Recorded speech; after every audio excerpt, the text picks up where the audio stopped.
大家好，大家好，讀你聽嘅時間，讀你聽，我哋今日讀到第57節啦，係差唔多完結啦。讀緊咩書啊？ Dickens Great Expectations，冇錯啦，上回講到點啊？講到 provis 唔得啦。pass away 咗啦。咁pip 就同佢講咗關於 Estella 嘅事情咁樣咯。所以其實佢都係走得釋懷嘅，係嘛？唔知佢有冇聽清楚阿 pip 嘅話語啦，因為佢都彌留之際啦。咁但係即係我相信佢聽到佢都會好安詳咁離開嘅，好唔好啊？咁都係一個叫做一個良好嘅完結啦，喺 provis 嚟講，同阿 pip 之間，即係兩個都有一個溫馨嘅關係啊，係嘛？都算係不幸中之大幸啦。咁接落嚟剩翻啲咩人物需要交代咧？當然係 Estella 啦，仲有阿 Jo 啦，係嘛 ？Miss Havisham 啦，再次要啲嘅 Biddy 啦，或者係身邊嘅人，係嘛？咁我哋繼續落去好冇？Chapter 57. Now that I was left wholly to myself, I gave notice of my intention to quit the chambers in the temple as soon as my tenancy could legally determine, and in the meanwhile to underlet them. At once, I put bills up in the windows, for I was in debt, and had scarcely any money. I began to be seriously alarmed by the state of my affairs. I ought to rather to write that I should have been alarmed if I had had energy and concentration enough to help me to the clear perception of any truth, beyond the fact that I was falling very ill. The late stress upon me had enabled me to put off illness, but not to put it away. I knew that it was coming on me now, and I knew very little else, and was even careless as to that. For a day or two, I lay on the sofa, or on the floor, anywhere, according as I happened to sink down, with a heavy head and aching limbs, and no purpose and no power. Then there came one night which appeared of great duration, and which teemed with anxiety and horror. And when in the morning I tried to sit up in my bed and think of it, I found I could not do so. Whether I really had been down in Garden Court in the dead of the night, groping about for the boat that I supposed to be there, whether I had 2 or 3 times come to myself on the staircase with great terror, not knowing how I had got out of bed, whether I had found myself lighting the lamp, possessed by the idea that he was coming up the stairs and that the lights were blown out, whether I had been inexpressibly harassed by the distracted talking, laughing, and groaning of someone, and had half suspected those sounds to be of my own making, whether there had been a closed iron furnace in a dark corner of the room, and a voice had called out over and over again that Miss Havisham was consuming within it. These were things that I tried to settle with myself and get into some order, as I lay that morning on my bed. But the vapour of a lime kiln had come between me and them, disordering them all, and it was through the vapour at last that I saw 2 men looking at me. "What do you want?" I asked, starting. "I don't know you." "Well, sir," returned one of them, bending down and touching me on the shoulder, This is a matter that you'll soon arrange, I dare say. But you're arrested." "What is the debt?" £123 15.6 jeweller's account, I think." "What is to be done?" "You had better come to my house," said the man. "I keep a very nice house." I made some attempt to get up and dress myself. When I next attended to them, they were standing a little off from the bed, looking at me. I still lay there. "You see my state," said I. "I would come with you if I could, but indeed I'm quite unable. If you take me from here, I think I shall die by the way." Perhaps they replied, or argued the point, or tried to encourage me to believe that I was better than I thought, forasmuch as they hang in my memory but only this one slender thread. I don't know what they did, except that they forbore to remove me. That I had a fever and was avoided, and I suffered greatly, that I often lost my reason, that the time seemed interminable, that I confounded impossible existences with my own identity, that I was a brick in a house wall, and yet entreating to be released from the giddy place where the builders set me, that I was the steel beam of a vast engine, clashing and whirling over a gulf, and yet that I implored in my own person to have the engine stopped, and in my part in it hammered off. that I passed through these phases of disease. I know of my own remembrance, and did in some sort know at the time, that I sometimes struggled with real people, in the belief that they were murderers, and that I would all at once comprehend that they meant to do me good, and would then sink exhausted in their arms, and suffer them to lay me down.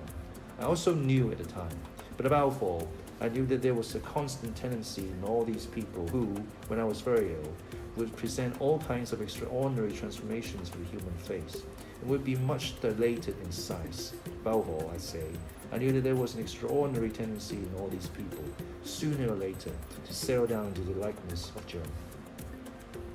After I had turned the worst point of my illness, I began to notice that while all its other features changed, this one consistent feature did not change.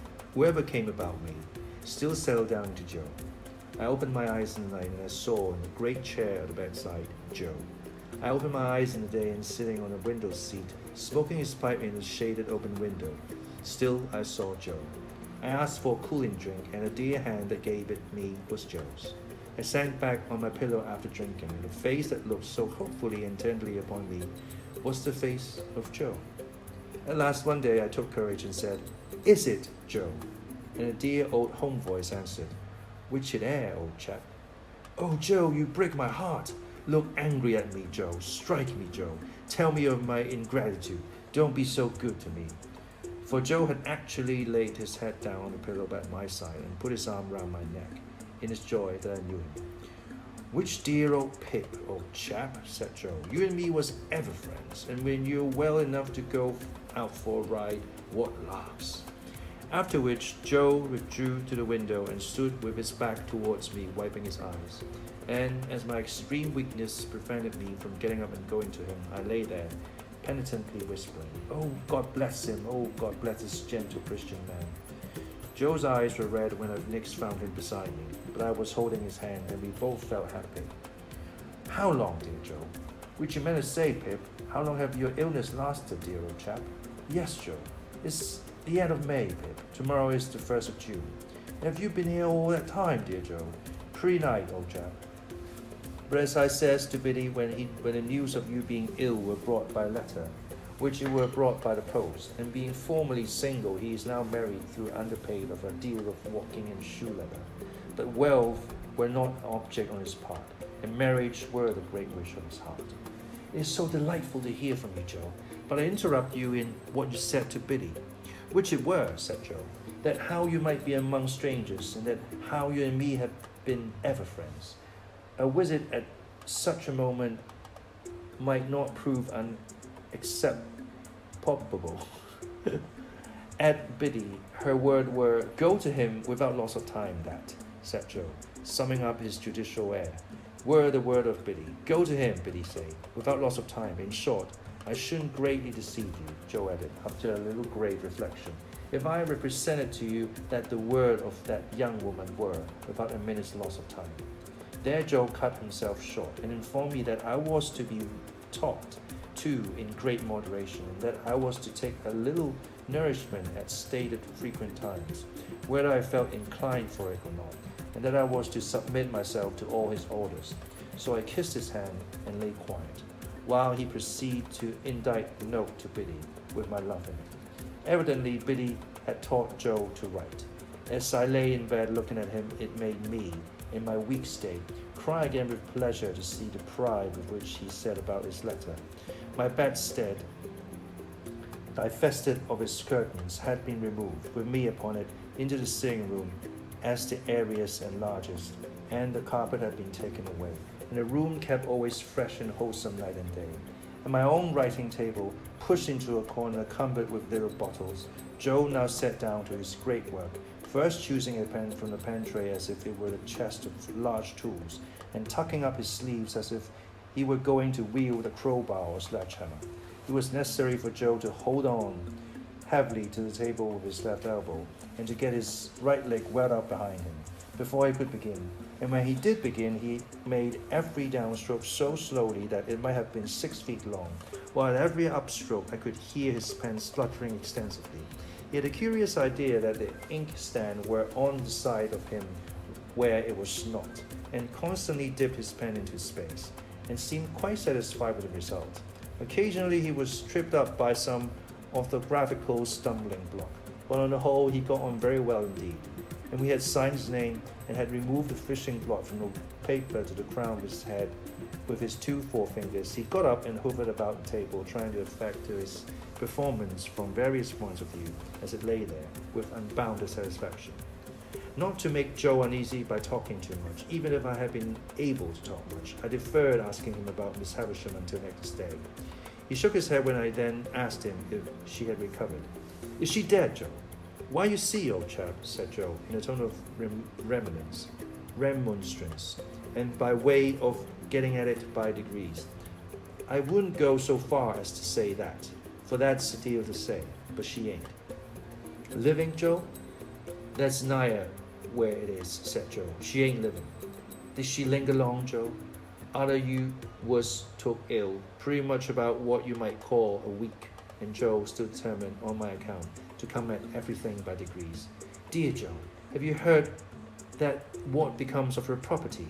"Well, old chap," said Joe, "it do appear that she had settled the most of it, which I meant to say tied it up, on Miss Stella.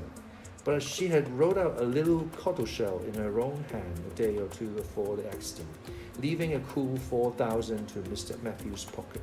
And why, do you suppose, above all things, Pip, she left that cool 4,000 unto him? Because of Pip's account of him," and said Matthew. "I am told by Biddy that the writing," said Joe, repeating the legal term as if it did him infinite good. "Account of him," said Matthew, "and a cool 4,000 Pip." I never discovered from whom Joe derived the conventional temperature of the 4,000 pounds, but it appeared to make the sum of money more to him, and he had a manifest relish in insisting on his being cool. This account gave me great joy, as it perfected the only good thing I had done. I asked Joe whether he had heard if any of other relations had any legacies. "Miss Sarah," said Joe, "she had £25 per annum fur to buy pills, on account of being bilious. Miss Georgiana, she had £20 down. Mrs. What's the name of them wild beasts with humps, old chap?" "Camels," said I, wondering why he could possibly want to know. Joe nodded. "Mrs. Camels," by which I presently understood he meant Camilla. "She had £5 fur to buy rushlights to put her in spirit when she wake up in the night." The accuracy of these recitals was sufficiently obvious to me to give me great confidence in Joe's information. "And now," said Joe, "you ain't that strong yet, old chap, that you can take in more nor one additional shuffle today. Old Olex, he's been busting open a dwelling house." "A dwelling house? Whose?" said I.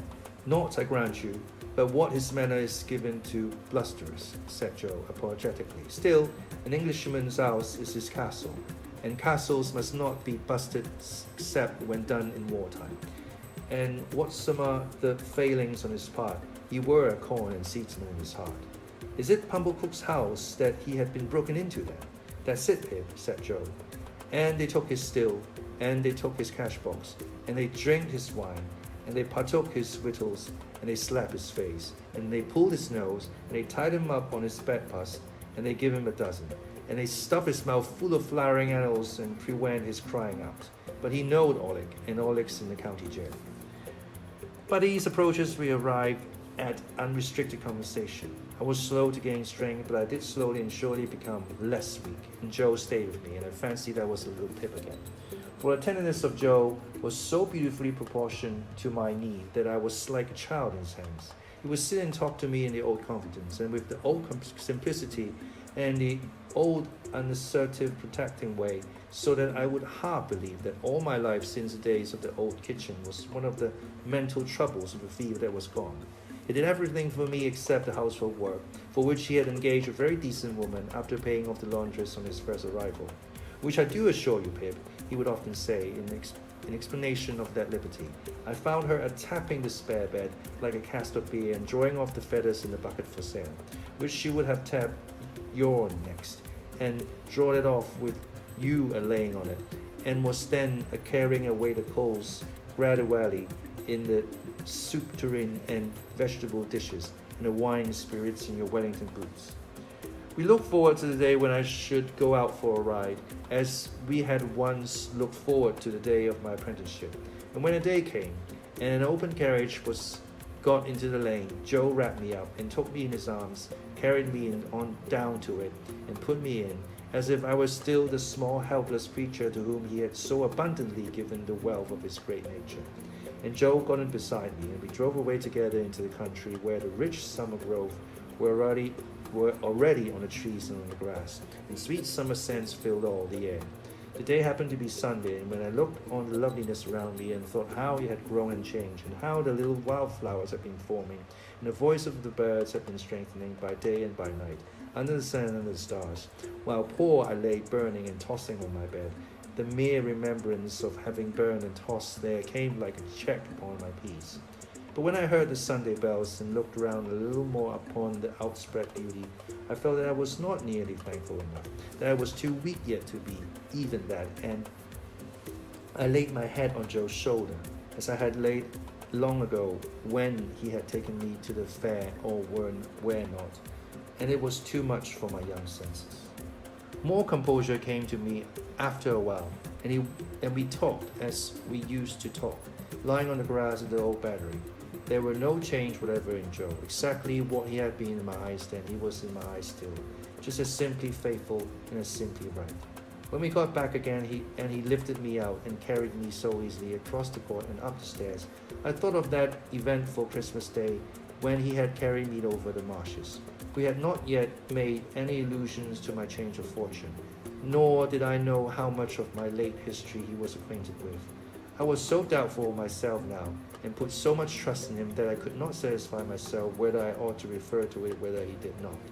"Have you heard, Joe," I asked him that evening upon further consideration as he spoke his pipe at the window, "who my patron was?" "I heard," returned Joe, "as it were not Miss Havisham, old chap." "Did you hear who it was, Joe?" "Well, I heard it was the person what sent the person what give you the banknotes to the Jolly Bargeman did." "So it was." "Astonishing," said Joe, in the placidest way. "Did you hear that he was dead, Joe?" I presently asked, with increasing diffidence. "Which, him as sent the banknotes, Pip?" "Yes, I think," said Joe, after meditating a long time and looking rather evasively at the window seat, "as I did hear tell that how he was something or another in a general way in that direction." "Did you hear anything of his circumstances, Joe?" "Not particularly, Pip." "If you would like to hear, Joe," I was beginning, when Joe got up and came to my sofa. "Looky here, old chap," said Joe, bending over me. "Ever the best of friends, ain't us, Pip?" I was ashamed to answer him. "Very good then," said Joe, as if I had answered. "That's all right, that's agreed upon. Then why go into subjects, old chap, which as betwixt two sect must be for ever unnecessary? That's subjects enough as betwixt two sect without unnecessary ones, Lord. To think of your poor sister and her ravages, and don't you remember particular?" "I do indeed, Joe." "Looky here, old chap," said Joe. "I done what I could to keep you in particular in Sundays, but my power were not always fully equal to my inclinations. For when your poor sister had a mind to drop into you, it weren't not so much," said Joe, in his favourite argumentative way, "that she dropped into me too, if I put myself in opposition to her, but that she dropped into you always heavier for it. I noticed that. It ain't a grab at a man's whisker, not yet a shake or two of a man, that put a man off from getting a little child out of punishment. But when the little child is dropped into heavier for that grab or whisker or shaking, then that man naturally up and says to himself, 'Where is the good as you are a-doing?' 'I grant you I see the arm,' says the man, 'but I don't see the good. I call upon you, sir, therefore, to find out the good.' 'The man says,' I observed, as Joe waited for me to speak. 'The man says,' John assented.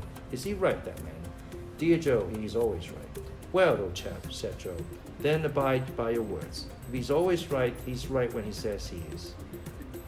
He's right when he says this. Supposing ever you kept any little matter to yourself when you was a little child, you kept it mostly because you know as J. Gargery's power to part you in particular and Sundays were not fully equal to his inclinations. Therefore, think no more of it as betwixt two sect, and do not let us pass remarks upon unnecessary subjects.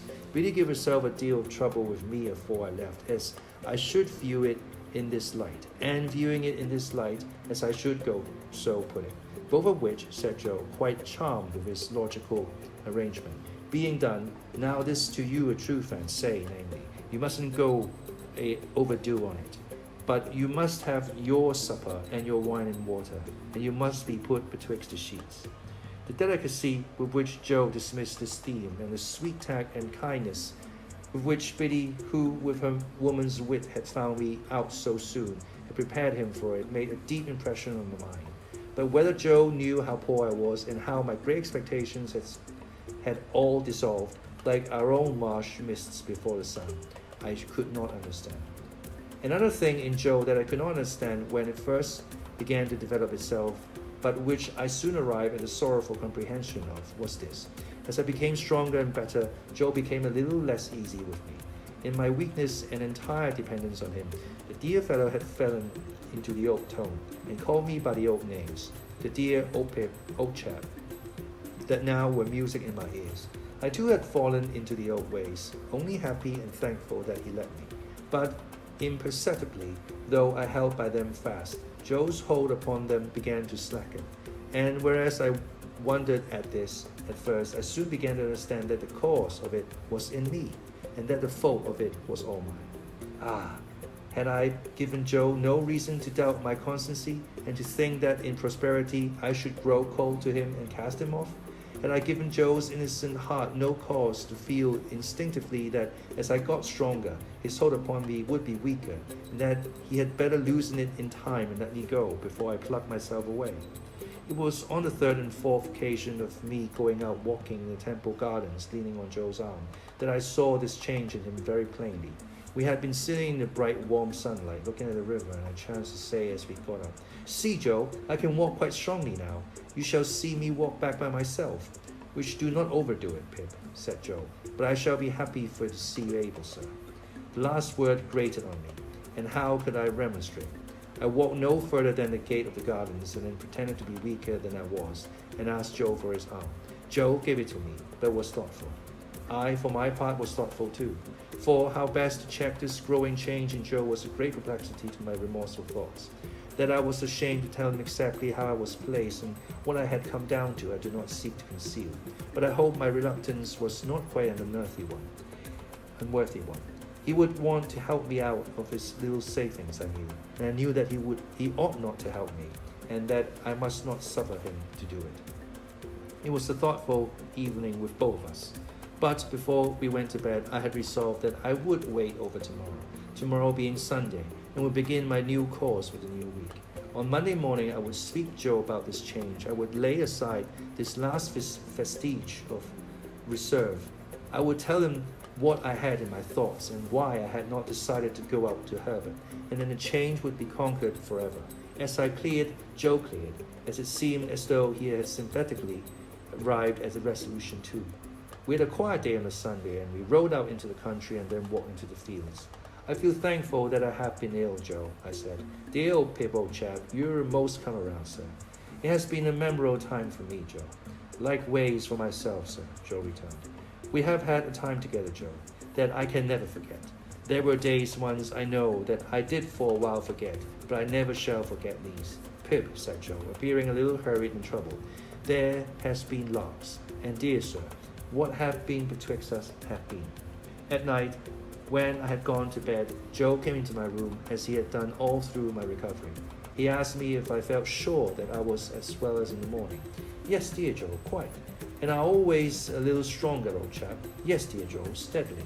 Joe patted the coverlet on my shoulder with his great good hand and said, in what I thought a husky voice, "Good night." When I got up in the morning, refreshed and stronger, yet I was full of my resolution to tell Joe all without delay. I would tell him before breakfast. I would dress at once and go to his room and surprise him, for it was the first day I had been up early. I went to his room, and he was not there. Not only was he not there, but his box was gone. I hurried then to the breakfast table, and on it found a letter. There were its brief contents. "Not wishful to intrude, I have departed, for you are well again, dear Pip, and will do better without. Joe. P.S. Ever the best of friends." Enclosed in the letter was a receipt for the debt and costs on which I had been arrested. Down to that moment, I had vainly supposed that my creditor had withdrawn or suspended proceedings until I should be quite recovered. I had never dreamt of Joe's having paid the money, but Joe had paid it, and the receipt was in his name. What remained for me now but to follow him to the dear old forge, and there to have out my disclosure to him, and my penitent remonstrance with him, and there to relieve my mind and heart of that reserve secondly, which had begun as a vague something lingering in my thoughts, and had formed into a settled purpose. The purpose was that I would go to Biddy, that I would show her how humble and repentant I came back, that I would tell her how I had lost all I once hoped for, that I would remind her of our old confidences in my first and happy time. Then I would say to her, Biddy, I think you once liked me very well, when my errant heart, even while it strayed away from you, was quieter and better with you than it ever has been since. If you can like me only half as well once more, if you can take me with all my faults and disappointments on my head, if you can receive me like a forgiven child, I hope I am a little worthier of you than I was, not much, but a little.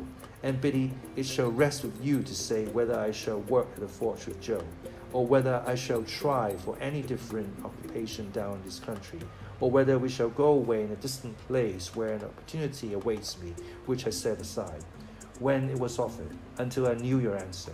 And now, dear Biddy, if you can tell me that you will go through the world with me, you will sure make it a better world for me, and me a better man for it, and I will try hard to make it a better world for you. Such was my purpose. After 3 days more of a recovery, I went down to the old place to put it on execution, and how I sped in it is all I have left to tell. 成篇嘢就係講病咗，然之後點啊？我租你接咗佢翻屋企咯，幫佢俾還。係咯，照顧咗佢不特止，原來仲幫佢還埋筆數。咁租點解咁多錢咧？即係話租使好少錢，我儲咗好多錢。咁而阿 pip 決定係點做啊？其實佢都報答唔到啲咩，佢只能夠就係決定去幫佢打工咯。咁然之後點啊？揾阿 Biddy 咯，然之後係啊，然之後就你之前啊中意我嘅，我而家中意你啦，你同我一齊。即係因為冇踢到啊！你覺得呢個？咁但係點解佢無端端又會完全唔諗啊 Stella 咧？佢冇乜點講咯。咁即係當然啦，即係可能係因為 Stella 而家其實佢冇真正 find out 到啊嘛即係佢亦即係點解佢唔會諗一諗去揾 Stella 咧？佢只不過係知道 Bishop 過 pass away 咗啫。但係佢完全冇諗過去揾 Stella， 而佢唔揾 Stella， 佢嗰個心路歷程其實都應該寫出嚟㗎嘛，但係佢完全冇咯，佢就將嗰啲 content 不停喺度描寫好多，其實我自己覺得好零星、好無聊嘅嘢咯，又講下個 country 啊，又講下同阿 Joe 啊做嗰啲乜啊，其實多餘。其實去到呢個位收尾咧，你講啲重點咪得咯，但係佢仲喺度描寫下個 country 啊，又描寫下呢樣嗰樣啊，即係我覺得有啲無謂。